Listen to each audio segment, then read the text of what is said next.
Welcome to The Climb, the podcast where we conquer our inner mountains. I'm Natasha Wallstra, your host and guide on this transformative journey.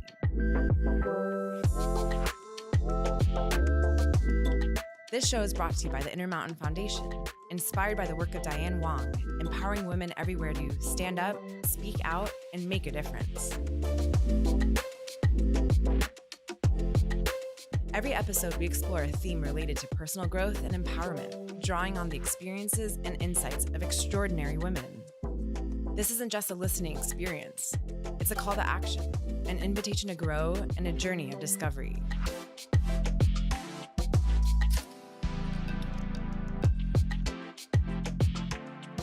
So are you ready to embark on today's climb? A, B, C mark? Let's begin. Dana, Zoe, Diane, welcome to The Climb. I am so excited to have y'all here today with us in sunny Los Angeles, California, to have a wonderful conversation with Diane Wong. Before we dive into the conversation, I'd like to give a very warm welcome to Diane. She's the CEO and founder of DHgate and My Shop, as well as the founder of the Intermountain Foundation, the sponsor of this podcast.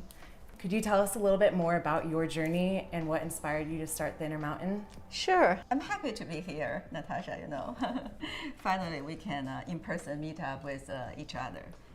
I'm a serial entrepreneur. I remembered I founded my first company at the end of 1999. The company named Joyo.com, which is one of the first B2C e-commerce platform in China. Yeah, and Joyo was acquired by Amazon in 2004. And then I started to think about what about next? I still wanted to build something. I'm particularly passionate about to empower small and medium-sized enterprises. So I built DHgate, which is enable global SMEs that they can do business online easily. Yeah, so nowadays, DHgate can serve more than 60 million global buyers all over the world. We covered 230 countries and regions. Almost 10 years ago, I started to work on some international organizations like APEC, like the G20 as Business Advisory Council. I'm particularly interested in women empowerment.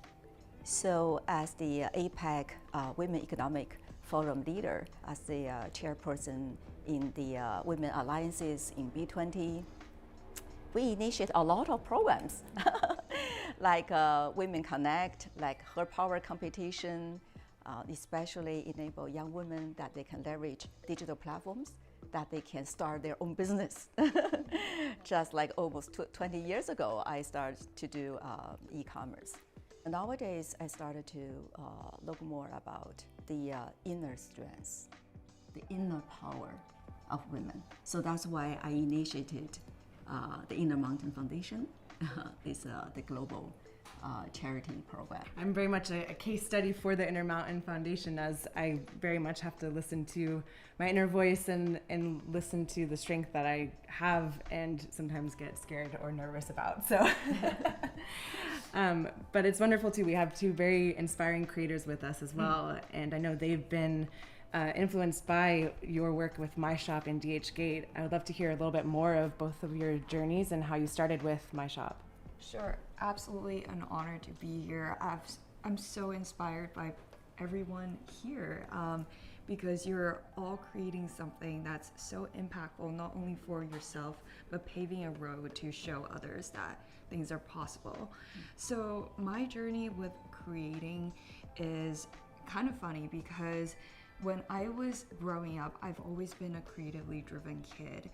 But due to societal norms, I was very scared of becoming a starving artist. So I studied economics and accounting in college, worked in the financial industry and so on. It just so happened that during COVID, I had a bit of extra time, say from the LA traffic that was no longer existing, that I got to learn how to edit. And from there, that became my creative outlet that led me to build, which I'm very, very grateful for, a platform and a community to speak to millions of women out there who might have a different path, who might have a similar path, but we're all going through our own set of challenges and growing together. And that to me is beyond precious.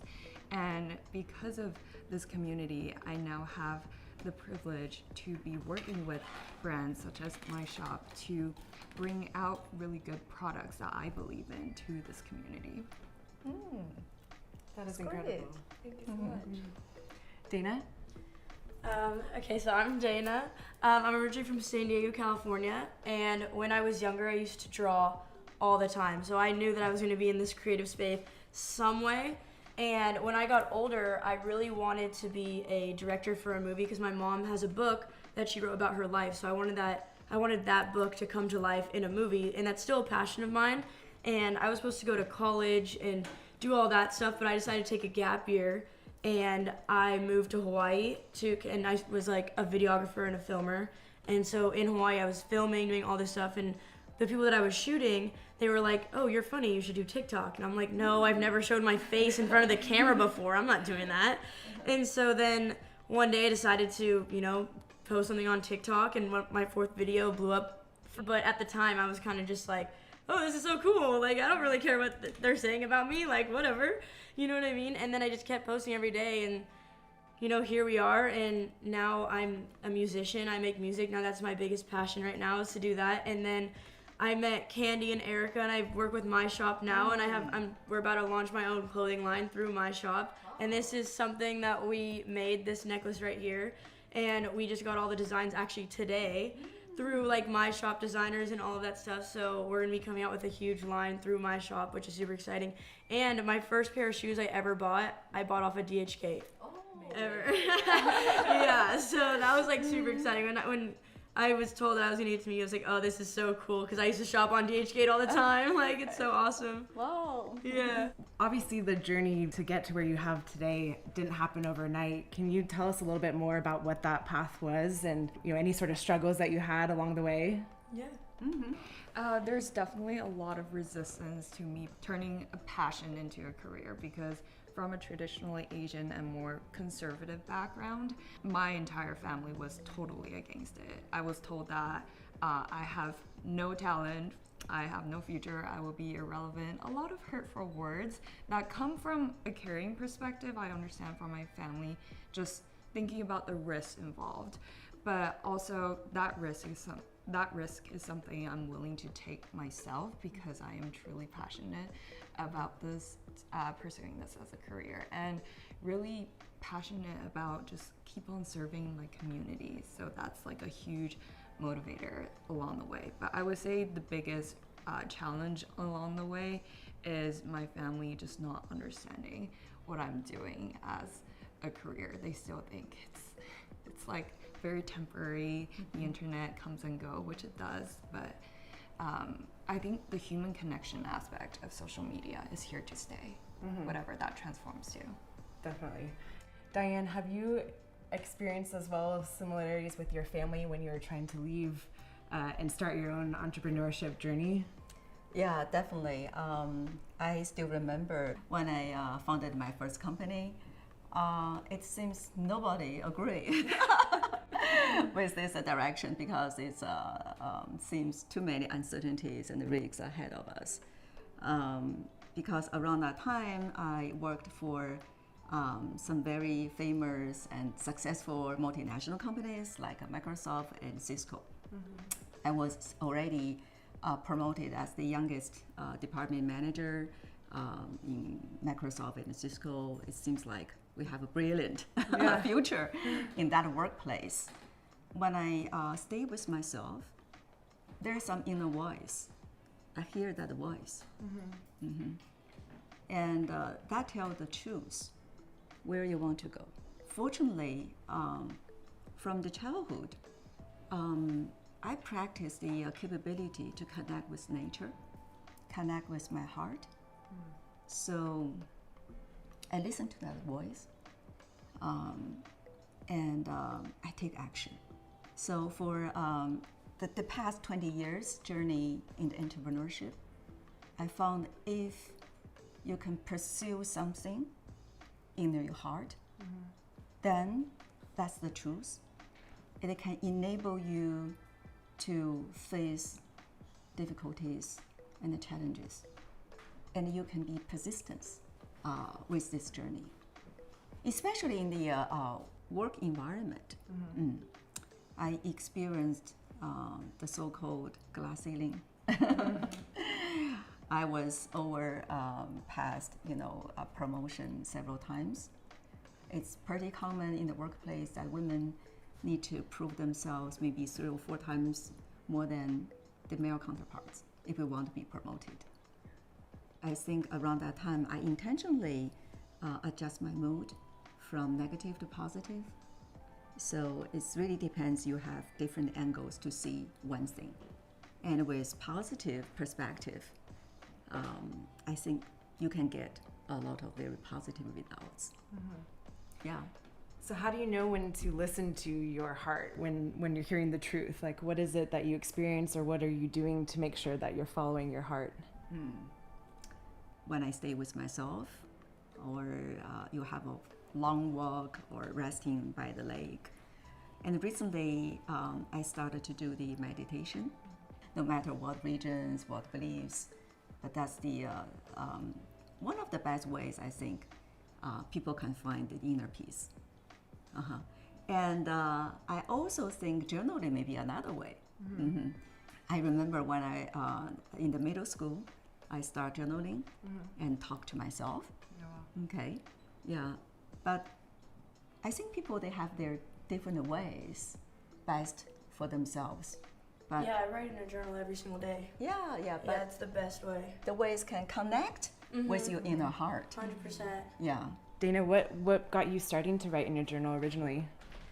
I actually I went through a lot of tough stuff here in LA, and having your whole life on camera really, kind of takes a toll on you and everything. So there was a lot that was happening, even some of the difficult times that I've dealt with, through this whole process was I didn't really have to deal with my parents really not allowing me to do things, because they were very they were kind of we don't know what's going on, we don't know anything about social media, so if you can prove it to us, then it's kind of okay, cool. And I remember the day I told my mom that I wasn't going to college, and I was because she's a school teacher, so I was oh, that's a tough one. But they were never oh, don't go do anything, which I was so grateful for, because I would definitely not be who I am today if they weren't so you got to figure out life on your own. You can't just because I moved out when I was 17 to Hawaii, so they were just everyone, my mom always says everyone always asks me how did you allow Dana to move to Hawaii by herself at 17? Mom's just gotta let her do her thing, but I definitely struggled with a bunch of management taking advantage of me, a lot of money stolen from different people that try to work with me, because I believe that if I want to be successful, it's not going to be on my own. I'm not going to be just building up by myself. I'm going to always need a team around me. I'm going to always need other people to help me grow too. You can't do this stuff on your own, you know what I mean? And so I always put a lot of trust in people and rely a lot of trust, and a lot of that gets taken advantage of, because I like to trust people very easily. So during that time, I got into a very depressed state, and there was a lot going on in my life. So so I was hey, I want to figure out how to fight depression without even taking any pills, antidepressants or anything, and try to figure out how I can get fight depression without doing any of those things. And first thing that I did was I bought a journal, started writing all the time, even changing my environment, the people that I hung out with. I changed all of that. I changed even the music that I listened to every single day. Now I never listen to rap music ever, because it just very puts a toll on your mind. You're what's going on? But yeah, so that was one of the biggest things. And so a lot of people noticed that, and I got out of depression, and it took a good 8 months. And I would always be oh, depression is not anything, because but once you're in it, it's a whole different playing field. So a lot of people come to me and is always oh, help with mental health, and I always am first thing, get a journal, write every single day. And yeah, that's one of the main reasons why. Dana, that's also one of the reasons I wanted to initiate Inner Mountain Foundation, because I think that's critical for women. We have a safe environment or safe space that women can help women. Yeah. At least we can start to share the challenges or frustrations we have, and some of the frustrations, I believe many women, they already have that experience. and they pass through that. Yeah. So with this kind of community, that we help each other, share the the past, maybe best practices, the experiences. That's easier for others. That's what's so exciting about doing this podcast, actually, is because we're creating this safe space for women to share these stories and experiences a lot of us have been through, but maybe haven't talked about or don't know how to get past it. And so we want to be able to have a space for that. And I think it's been really fun, but it's been inspired by your thinking and philosophy around this Intermountain thinking and talking to your heart and inspiring. And you witnessed and made an impact along that transformation. So that's inspirational on its own. I'm lucky. I'm not lucky like you were, Zoe and Dana, in the young age. You already start to think about this kind of things and fight against the skepticals. I think when I graduated from university, I don't know what I'm going to do. Yeah, maybe only work in the university and workplace for maybe 5 or 8 years. I started to think about that. How old were you when you first founded your first company? 30. Wow. 30 years old. Wow. And I feel like we are able to do that nowadays because leaders like you have done it in the past and you showed us it's possible. Right. And I can relate so much to being lost after college because I studied something that I thought was, appropriate according to societal norms. So when it's not from like an inner passion, I felt very empty and aimless in a sense. I worked in the financial industry. I worked at a Big Four. I work in PayPal as well in marketing, which is something I'm more passionate about that relates to content. But overall, I realized that doing anything, even things you like versus things you don't like, there are going to be challenges. But the challenge will feel different. They will feel so different. Whereas when I was working in the financial industry, I was like, oh, this is so draining. I feel like completely exhausted and I feel empty and hollow. Whereas I could work on videos all day and all night. Nobody has to pay me a single cent. And I was not get paid a single cent, and I would still propel myself forward because, as you said, it's the inner strength that comes, that supports the journey. So it isn't always a straight line. There's sometimes some roller coasters, and you have long days and sometimes headaches. What typically do you do, or how do you push through those moments when you're having a rough day?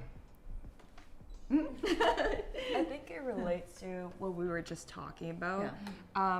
If anything, I learned to appreciate the challenging times because they really make you question, like, why am I doing this? And the answer might change throughout time. You might be passionate about one thing, like it might be self-expression, it might be caring about a community, it might be serving a bigger purpose. And that's okay, like changes happen all the time, but you have to be authentic and genuine to yourself in terms of why you're doing it. And if the reason is not strong enough, you're not going to be able to push against those. So I think I learned to really appreciate those challenging times whenever, for example, a video doesn't do well and then those negative thoughts come, like the negative comments start to come. It's like, am I really cut out for this? Am I really just like not talented and suited for this? And then you think about like why you're creating. Sorry, what kind of topics that they're interested in in this community? A lot of things. So I started creating content based on whatever I'm passionate about. So I did a lot of diet and fitness because I love working out and like strengthening myself. And I also did a lot of adulting videos, like moving to an apartment on my own, starting a new life. And I did like CPA videos and like how to graduate college in 3 years. Anything that I find either helpful to myself or my younger self, or that I am actually passionate about, like food, exercising. I did a lot of that. That's great. Thank you so much. Okay. But for me, it's, in my eyes, you really can't appreciate what's good unless you've experienced the bad. So all of those bad times, like I feel like I've matured so much faster than somebody at the normal age because of like everything that I've done or like what I've been through, you know what I mean? And so those times, it's like, I don't know, I like the hard times, you know what I mean? I just like to like push through things, and like I have like set goals in my mind that it's like, okay, every single day I really want to get to those goals. And if like you even like, oh, like I didn't get this many views this day, which is like so dumb to think about. Like I always hate thinking about that. That is our job. Like it's kind of like we have to make sure that we're on top and like, you know, getting stuff done and like pushing through. And like I'll have like days where I'll be like, oh, I don't have anything today, and I'll stress myself out because I'm like, no, I could be doing something. Like get going. Like why are we having a chill day? Like but you gotta have some chill days. And so I was like, okay, I need to love myself more. So I need to like be in tune with being alone and like, you know, loving myself by myself, you know? So I was like, okay, what can I do by myself? Okay, I'll go sit down at a sit-down restaurant by myself alone, because that's nerve-wracking. Like, I love it. it's like, you know what I mean? So I was like, I'm gonna go and do that. So the first time I ever went, I drove, went down, sat down at a restaurant. It was like an outside patio restaurant. So, and I was just like, hey, I'm not gonna go on my phone. I'm just gonna eat here and just feel the awkwardness, you know?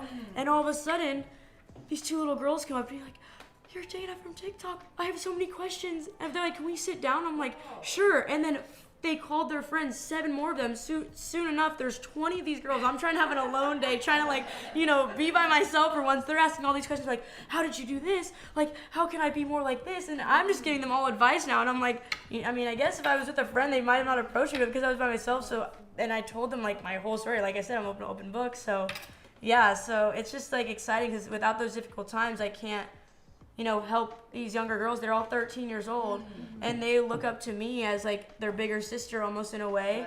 And like it's so nice giving advice, and like that's why I'm so keen on mental health. And even one of the shirts that we made through my shop, it's a mental health awareness shirt that we have. And so yeah, so I feel like difficult times are good because you can teach others through your difficult times, you know. Fantastic. Yeah.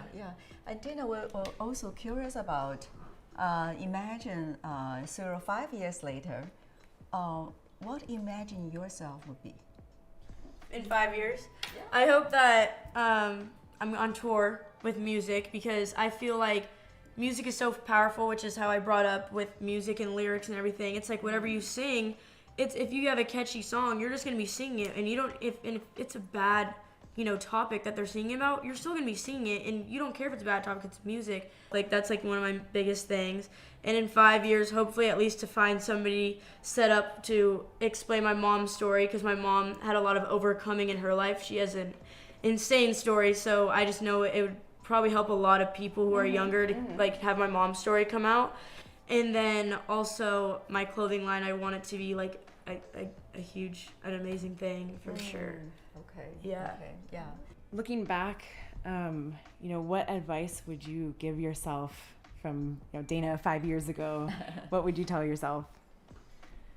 I already have advice for myself now. Only because I have a huge fear of stage fright. That's like my biggest fear, and I've never performed my music from anyone before.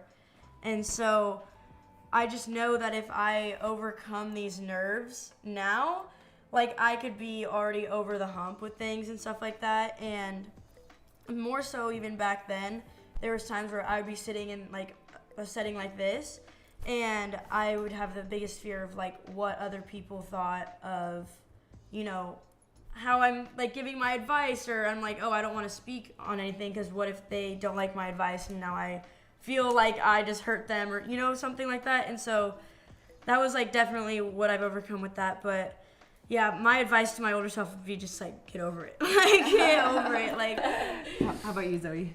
I would say that growth is limitless. Hence my channel name, like my entire brand name is Zoe Unlimited.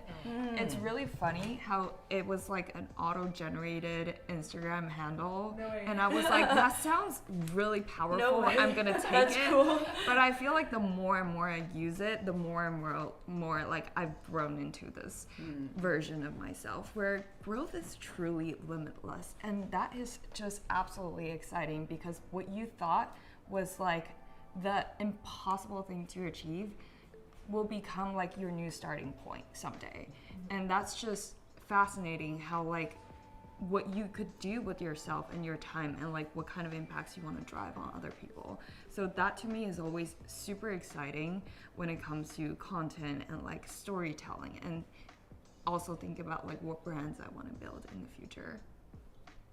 Not 5 years ago, maybe 30 years ago. Yeah, 30 years ago, let me think. I will say, okay, Diane, you're a brave girl. And you work already very hard. Be relaxed. I mean, it's so inspiring, and I'm so grateful for you both to be here with us today. Right. Yeah. I also get inspiration from them. Yeah. Like, Fantastic. Yeah. Well, thank you so much for joining us on The Climb today, and I'm so excited to share this with our audience. Yeah, thank you.